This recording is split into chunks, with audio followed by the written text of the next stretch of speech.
구약성경 에레미야 29장 우리 10절 말씀부터 14절 말씀 뜻을 생각하시면서 다같이 한 목소리로 봉독하겠습니다. 여호와께서 이같이 말씀하시니라. 바벨론에서 70년이 차면 내가 너희를 돌보고 나의 선한 말을 너희에게 성취하여 너희를 이곳으로 돌아오게 하리라. 여호와의 말씀이니라. 너희를 향한 나의 생각을 내가 아나니 평안이요 재앙이 아니니라. 너희에게 미래와 희망을 주는 것이니라. 너희가 내게 부르짖으며 내게 와서 기도하면 너희들의 기도를 들을 것이요 너희가 온 마음으로 나를 구하면 나를 찾을 것이요 나를 만나리라. 이것은 여호와의 말씀이니라. 나는 너희들을 만날 것이며 너희를 포로된 중에서 다시 돌아오게 하되 내가 쫓아 보내었던 나라들과 모든 곳에서 모아 사로잡혀 떠났던 그곳으로 돌아오게 하리라. 이것은 여호와의 말씀이니라. 아멘.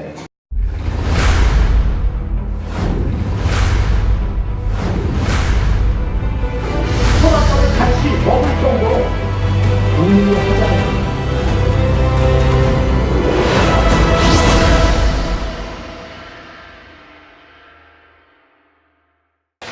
할렐루야, 감사합니다. 하나님께서 여러분들의 가정에 행복의 축복을 더해 주시기를 축원합니다. 우리 옆에 계신 분들과 인사하시죠. 반갑습니다. 은혜로운 예배 시간 되세요. 다시 한번 인사하겠습니다. 당신의 기쁨이 되겠습니다. 서로에게 기쁨을 주시는 여러분들의 삶이 되시기를 축원합니다. 한 20여 년 전이 된 것 같아요. 수정아파트 8동 107호에서 3개월 동안 예배를 드리고 있을 때였습니다. 지금 예배당 자리가 충청은행 자리였어요. 그리고 97년 경제 혼란 때 충청은행이 문을 닫게 되었죠. 정부에서 구조조정을 하면서 충청은행을 매각하기 시작했습니다. 그래서 충청은행이 공매 물건으로 나왔어요. 이 자리에 있는 충청은행을 매입하기 위해서 한 10여 명 되는 교인들한테 제가 이야기를 했어요. 여기 상가에 있는 충청은행을 삽시다. 10여 명 성도님들한테 그러니까 다들 그렇게 하십시오. 그러시더라고요. 지금 천국에 간 집사님이 나중에서 얘기하더라고요. 우리 목사님이 이상한 이야기를 하시네요. 10여 명이 무슨 충청은행을 사나. 은행도 망하는데 은행을 어떻게 사나. 그렇게 생각하셨다고 그러더라고요. 교인들에게 충청은행을 삽시다.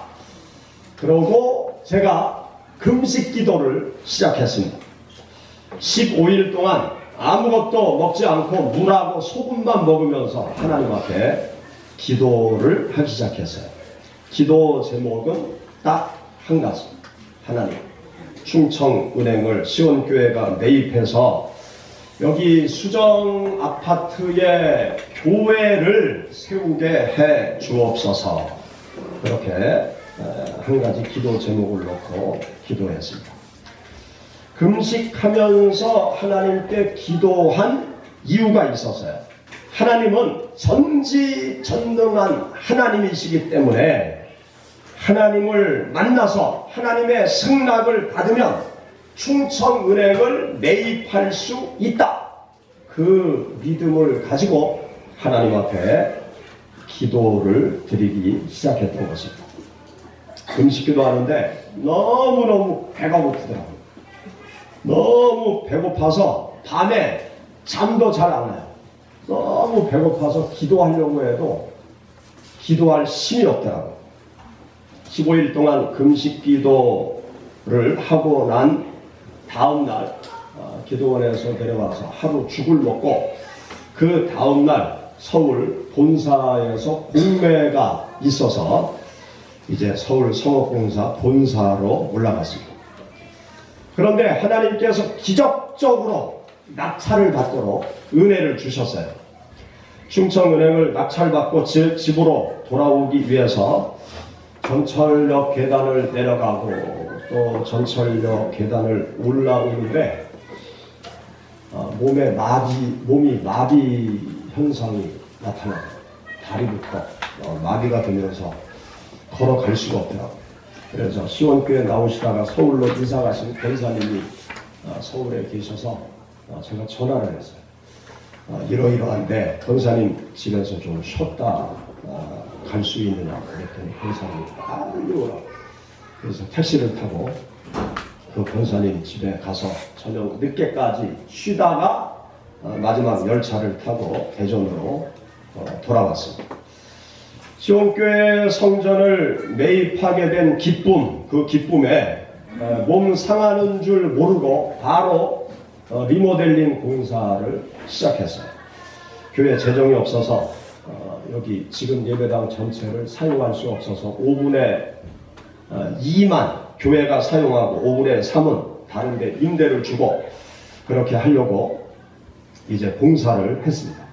돈이 없어서 교회 청년들과 함께 공사를 했고 또 아는 분들의 도움을 받아가면서 함께 교회 리모델링 공사를 마쳤어요. 공사가 끝나고 난 다음에 저는 태어나서 처음으로 잠을 자다가 밤에 일어나서 엉엉 울었어요. 집사람이 깜짝 놀라서 왜 그러느냐고. 그런데 잠을 자는데 이 등에 담이 떡 붙었는데 그 담 드는 게 너무너무 아파요. 막 칼로 막 등을 푹 쑤시는 고통이 막 밀려오는데 견딜 수가 없더라고요. 그래서 한밤중에 아내와 함께 대전 한방병원 응급실에 가서 침을 한 1시간 동안 맞으니까 거짓말처럼 그 통증이 툭 하고 떨어지더라고요. 그리고 얼마 있다가 급성 간염이 찾아왔어요. 교회 차를 몰고 신호등에 이렇게 서 있으면 이제 졸리기 시작하는 거예요. 그게 몇 초 됩니까? 한 1분 됩니까? 그 1분 사이에 졸리기 시작하고 아주 잠에 푹 빠져드는 거예요. 막 뒤에서 막 클락션 소리가 팍 나서 눈을 번쩍 떠보면 내가 자고 있어요. 그래서 또 차를 몰고 오고 그러면서 이제 추석이 되었길래 추석 때 잠이나 푹 자야 되겠다. 3일 동안 먹고 자고 먹고 자고 먹고 자도 계속 졸린 거예요.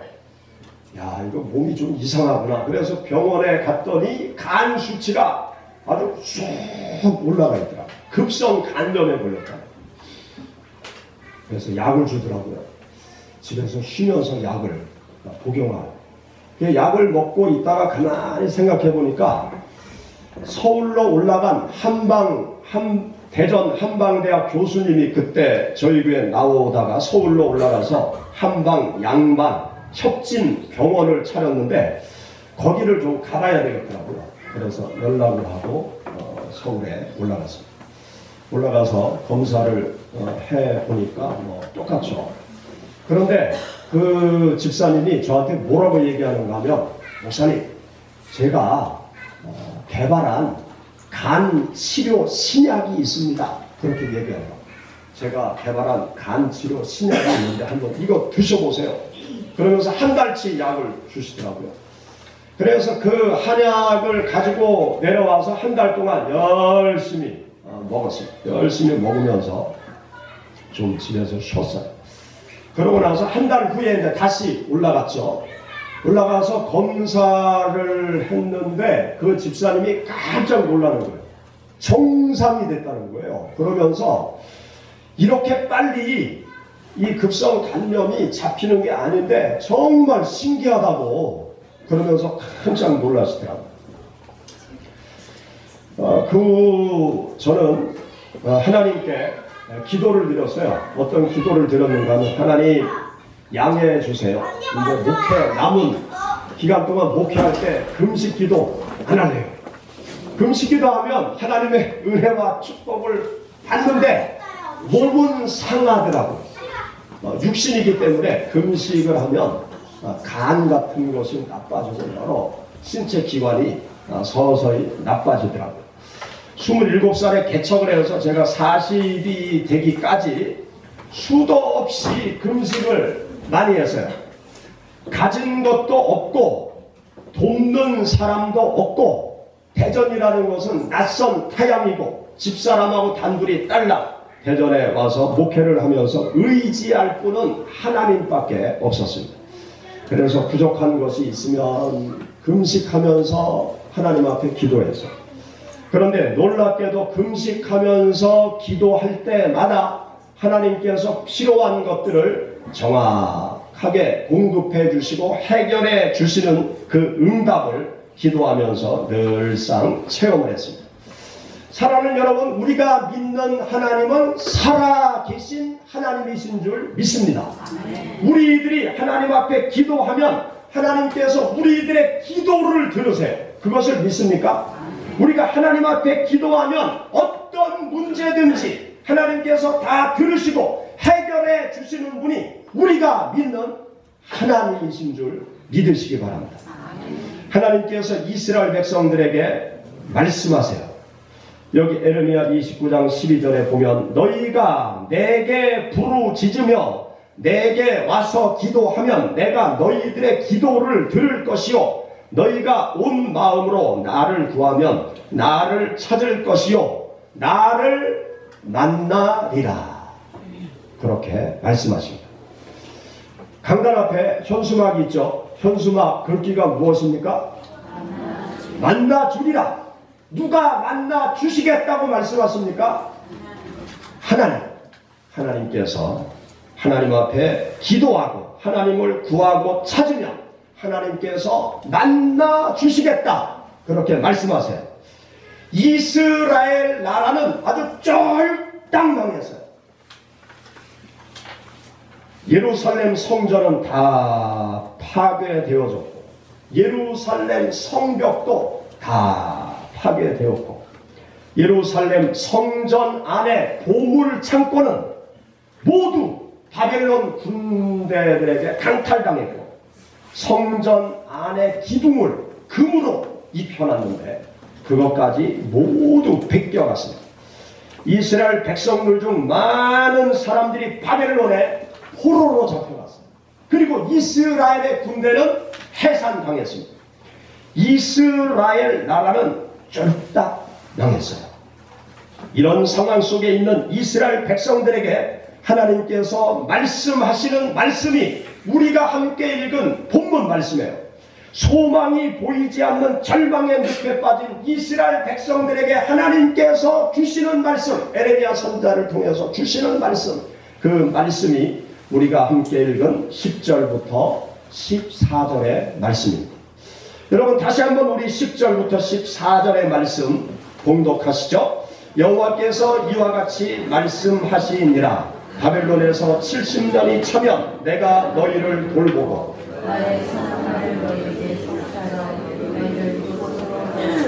여호와의 말씀이니라. 너희를 향한 나의 생각을 내가 안하니 평안이요 재앙이 아니니라. 너희에게 미래와 희망을 주는 것이니라. 너희가 내게 부르짖으며 내게 와서 기도하면 내가 너희들의 기도를 들을 것이요 너희가 온 마음으로 나를 구하면 나를 찾을 것이요 나를 만나리라. 이것은 여호와의 말씀이니라. 나는 너희들을 만날 것이며 너희를 포로된 중에서 다시 돌아오게 하되 내가 쫓아보내었던 나라들과 모든 곳에서 모아 사로잡혀 떠났던 그곳으로 돌아오게 하리라. 이것이 여호와의 말씀이니라. 아멘. 하나님께 기도하면 다시금 나라를 되찾게 해 주시겠다는 말씀입니다. 하나님께 부르짖으면 바벨론에서 고국 땅 이스라엘로 돌아오게 해 주시겠다는 말씀입니다. 하나님께 기도하면 어떻게 나라를 되찾습니까? 독립운동을 해야 나라를 되찾는 것 아닙니까? 전쟁을 해서 승리를 해야 나라를 되찾는 것이 아닙니까? 우리를 정복한 나라가 쫄딱 망해야 우리 나라가 다시 회복되는 것이 아닙니까? 그런데 여기 본문 말씀에 보면 나에게 기도하고 나를 찾으면 나를 만나면 너희가 고국으로 돌아갈 수 있다. 그렇게 말씀하고 계십니다. 하나님께 기도하면 어떻게 나라를 되찾을 수 있을까요? 하나님께서 전능하신 하나님이시기 때문에 가능한 것입니다. 인간의 모든 문제를 해결해 주실 수 있는 분이시기 때문에 하나님 앞에 기도하고 하나님을 만나면 나라를 되찾을 수 있다고 하나님께서 말씀하시는 것입니다. 요즘 우리나라가 대통령이 직무 정지가 되는 초유의 사태 속에서 중국이 난리를 치고 일본이 난리를 치고 있잖아요. 왜 남의 나라에 감나라 콩나라 일본이 난리를 칩니까? 아니 우리 땅에 소녀 그 위안부 소녀상을 세우는데 왜 일본이 뭐라 그럽니까? 싫으면 눈 감고 살든지 보따리 싸가지고 자기 나라로 가든지 하지 왜 그걸 치워라 말아라 난리를 칩니까? 그렇지 않아요? 외교부 장관은 뭐 적절치 않다고 왜 그런 발언을 합니까? 외교부 장관이 일본 외교부 장관이에요. 대한민국 외교부 장관이 왜 일본 좋자고 그런 말을 합니까? 이해가 안 돼요. 대통령이 리더십을 발휘하지 못하니까 지금 나라가 이상하게 되잖아요. 그런데 이 박근혜 최순실 그 게이트 사건 청문회 열릴 때 차은택이 한 말이 있어요. 차은택 씨가 어느 날 최순실이가 그러더래요. 청와대에 가서 김기춘 비서실장을 만나라 그러더래요. 그런데 그 얘기 들을 때 차은택이 뭐라고 생각했는가? 아니 이 아줌마가 제정신인가? 아니 어떻게 대통령 비서실장을 만날 수 있어? 그렇게 생각하면서 최순실 아줌마가 얘기하는 날 갔대요. 그랬더니 정말 청와대에 가서 김기춘 비서실장을 만났다는 거 아니에요. 그때 깜짝 놀랐대요. 내가 만난 최순실 아주머니가 보통 아줌마가 아니구나. 그리고 그 다음에 차은택이가 최순실 아줌마한테 사람을 선거하니까 정부 요직에 막 올라가고 막 장관까지 되고 그랬다는 거 아니에요. 최순실이라는 사람한테 엄청난 능력이 있다는 게 아주 속속 드러나고 있잖아요. 최순실만 만나면 지난 4년 동안 못할 게 없는 나라가 대한민국이었잖아요. 그렇죠? 지금 그게 드러나고 있죠. 계속. 일개 최순실만 만나도 대한민국에서 잘 먹고 잘 살고 모든 문제가 해결되는데 전능하신 하나님을 만나면 여러분 어떻게 되겠습니까? 하나님을 제대로 못 만나니까 아무것도 해결되는 것이 아니죠. 하나님을 만나보지도 못했으니까 하나님이 어떤 분인지도 모르는 거예요. 우리가 믿고 있는 하나님, 전능하신 하나님이세요. 이것을 믿으시기 바랍니다. 우리들의 모든 삶의 문제를 다 해결하고도 남을 수 있는 권세를 가지고 계신 분이 우리가 믿는 하나님이신 줄 믿으시기 바랍니다. 하나님께서 에레미야 선지자를 통해서 포로 생활을 하고 있는 이스라엘 백성들에게 나를 만나면 너희들이 고국으로 돌아가게 해주리라 하나님께서 말씀하시잖아요. 일개 주부도 엄청난 능력을 발휘하는데 하나님인들 나라 되찾는 걸 못 해주시겠습니까?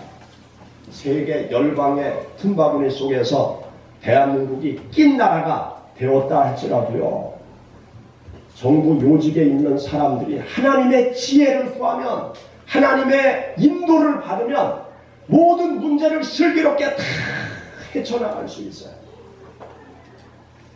중국 최장수 대사를 하고 있었던 김아중 대사, 그분의 간증집을 보면은요, 하나님 앞에 놀랍게 기도하요.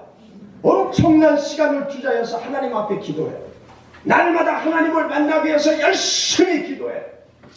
그러면서 하나님을 만나고 하나님께서 말씀하시는 대로 외교를 하니까, 중국 외교를 하니까 하나님께서 형통케 외교력을 발휘할 수 있도록 역사하셨다고 그의 간증을 통해서 들을 수 있습니다. 사랑하는 여러분, 여러분들의 삶 속에 해결해야 될 문제가 있습니까? 하나님을 만나시기 바랍니다. 하나님을 만나세요. 오늘부터 열리는 부흥 집회에 전심으로 참석하여서 하나님을 만나시기 바랍니다. 부흥에 참석해서 열심히 기도해서 하나님을 만나면 여러분들의 삶의 문제가 해결되어질 것입니다. 여러분들을 향한 하나님의 생각, 하나님의 자녀들을 향한 하나님의 생각이 어떤 생각이냐? 항상 하나님의 백성들에게 좋은 것을 주기를 원하시는 것이 하나님 아버지의 마음이에요. 우리들의 삶 속에 우리가 인생을 살아가면서 여러 가지 문제들이 생기죠. 여러 가지 문제가 생길 때 어떤 수준 낮은 그리스도인은 하나님을 원망해요. 아니 왜 이렇게 일이 꼬이게 만듭니까? 하나님을 원망해요. 그건 정말 수준 낮은 거예요. 잘 되면 모두 내 탓, 잘못되면 모두 내 탓. 그런 사람은 진짜 수준 낮은 사람 아닙니까? 우리들의 삶의 문제, 우리가 냉정하게 이성적으로 한번 분석해 보세요. 하나님 잘못이에요? 내 잘못이에요? 아니, 솔직히 얘기해 보자고요. 누구 잘못이에요? 하나님 잘못이에요? 내 잘못이에요?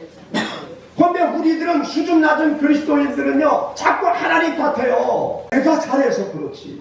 그러면서 하나님은 다 잊어버리고 잘 될 때는 하나님 생각도 않고 안 되면 무조건 하나님 붙잡고 난리치는 거예요.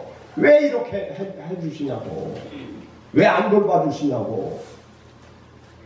엄밀히 얘기하면 우리들의 삶에 있는 모든 문제는 내 잘못이에요. 내 실수예요.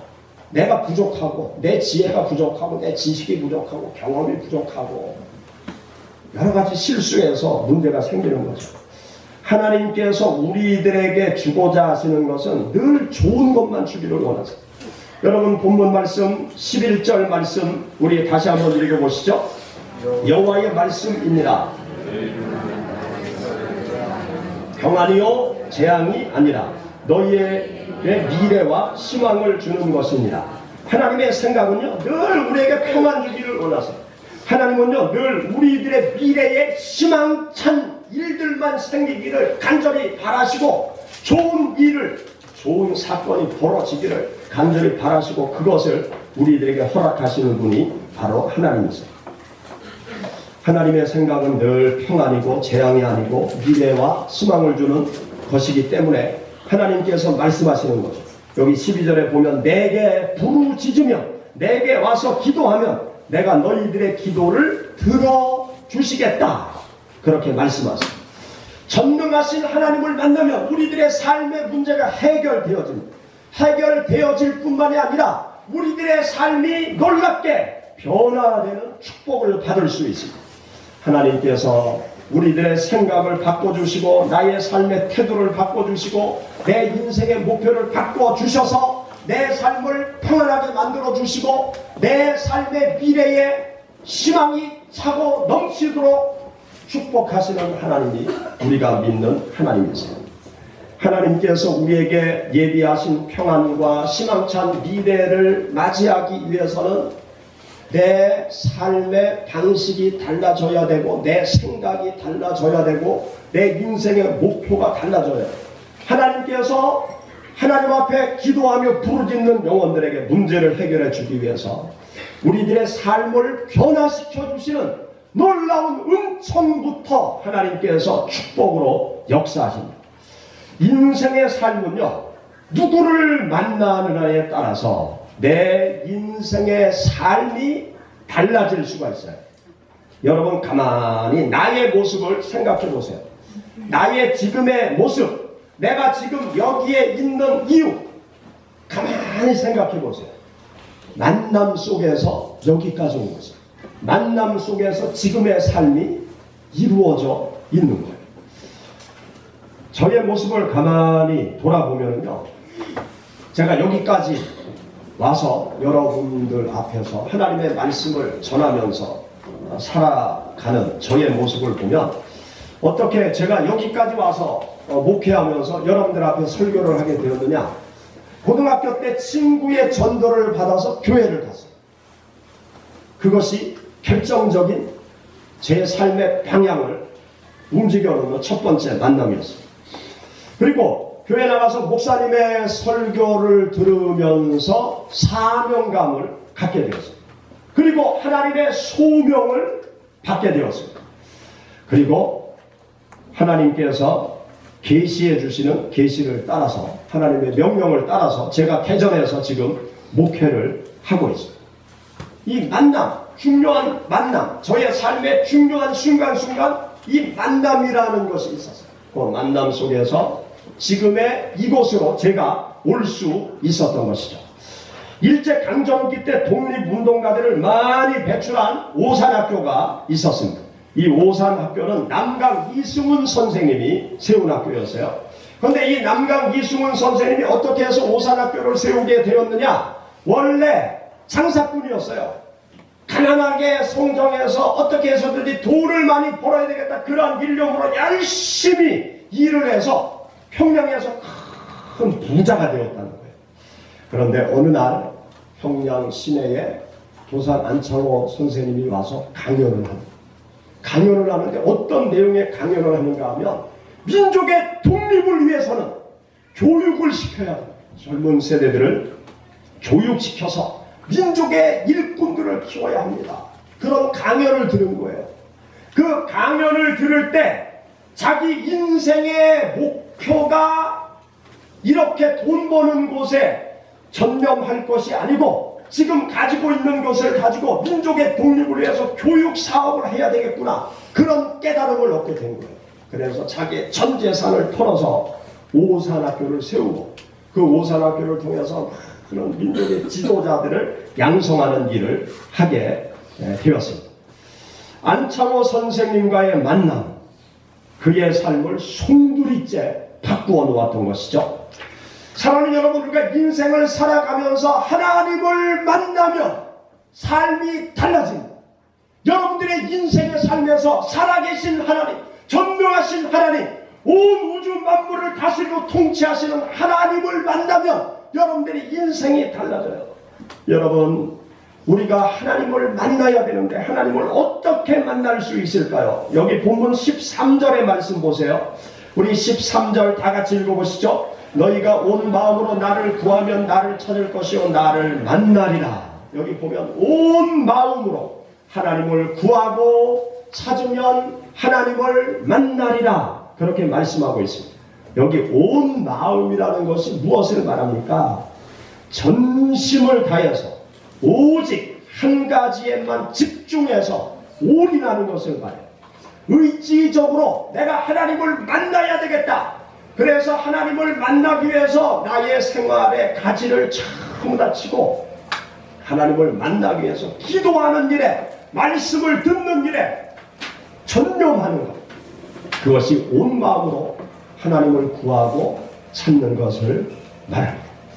성경을 보면 온 마음으로 전심전력해서 하나님께 내어달려 하나님을 만나고 문제를 해결받은 많은 사람들이 있습니다. 야곱을 보세요. 자기 형이 자기를 죽이려고 기다리고 있을 때 그 형과 싸워서 이길 수가 없어요. 그러니까 야곱이 어떻게 하느냐? 밤새워 하나님 앞에 기도하죠. 형의 마음을 바꾸어 주옵소서, 형의 칼로부터 나를 구원해달라. 밤새도록 하나님 앞에 기도하는데 천사가 나타나 천사를 붙잡고 나를 축복해달라고. 그런데 응답을 안 해줘요. 해가 떠서 돌아갈 때가 되었는데 이 야곱이 그 천사를 놓아주지 않습니다. 이 천사가 돌아가기 위해서 이 야곱의 엉치뼈를 꽝 쳐서 엉치뼈를 부러뜨려요. 얼마나 고통스러웠겠어요. 그래도 천사를 붙잡고 축복하지 않으면 나는 당신을 보낼 수 없다. 그렇게 해서 야곱이 하나님을 만나고 하나님의 축복을 받습니다. 그 다음날 에서를 만날 때 에서의 마음이 완전히 달라진 거예요. 간단히 문제가 해결되어지는 거죠. 하나님의 역사심이 있으면 문제가 간단히 해결되는 거예요. 솔로몬은 어떻습니까? 솔로몬이 어린 나이에 왕이 되었죠. 나라를 어떻게 다스리고 통치해야 될지 두려운 거예요. 그가 한 일이 무엇입니까? 기브온 산당에 가서 1000번의 제물을 드리면서 하나님 앞에 기도하죠. 하나님 지혜를 주옵소서. 백성을 잘 다스릴 수 있는 지혜를 주옵소서. 1000번의 제사를 드리면서 하나님 앞에 열심히 기도하죠. 꿈속에 하나님이 나타나십니다. 그리고 솔로몬에게 지혜를 주셨어요.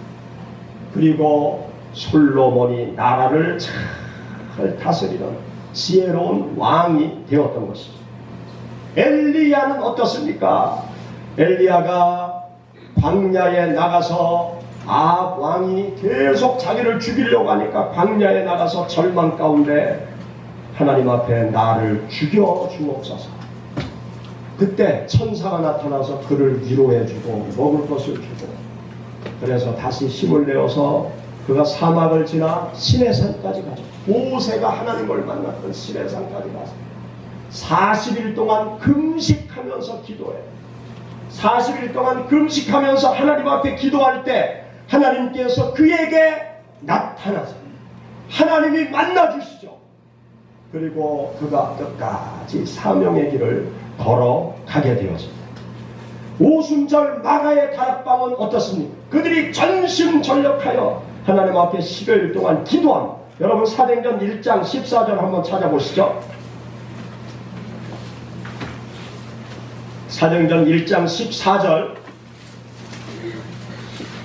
다같이 봉독하겠습니다. 여자들과 예수의 모친 마리아와 예수의 아우들로 더불어 마음을 같이하여 전혀 기도에 힘쓰니라. 10여일 동안 예수님의 제자들이 마가의 다락방에 모여서 기도하는 일만 열심히 해요. 밥 먹고 기도하고, 또 밥 안 먹고 기도하고, 다른 데 가지도 않고 기도하고, 생활도 다 접어두고 하나님 앞에 10여일 동안 기도만 하는 거예요.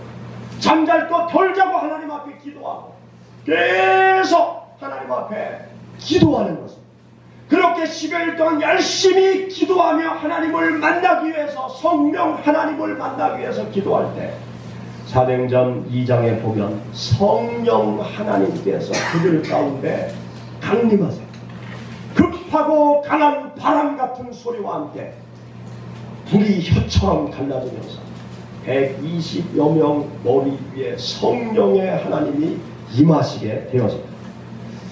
여러분, 우리가 하나님 앞에 간절히 기도하면요, 우리들의 생활을 뒤로하고 오직 하나님 앞에 기도하고 말씀 듣고 찬양하는 일에 전념하면 하나님을 만날 수 있어요.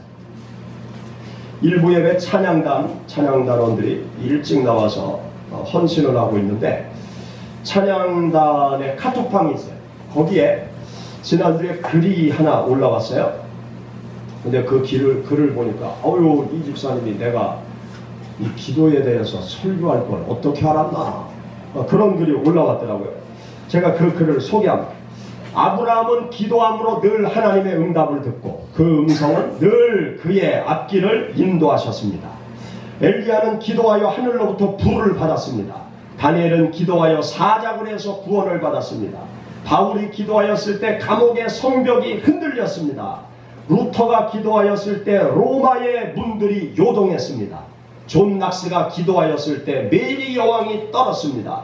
웨슬리가 기도하였을 때 부흥운동이 영국을 구출하였습니다.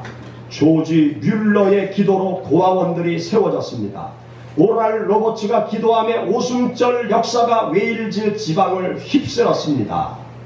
기도는 우리의 힘으로 움직일 수 없는 많은 것들을 움직여야 하는 놀라운 능력입니다. 기도하는 자마다 이 기도의 능력을 맛보고 경험하기를 원합니다. 할렐루야.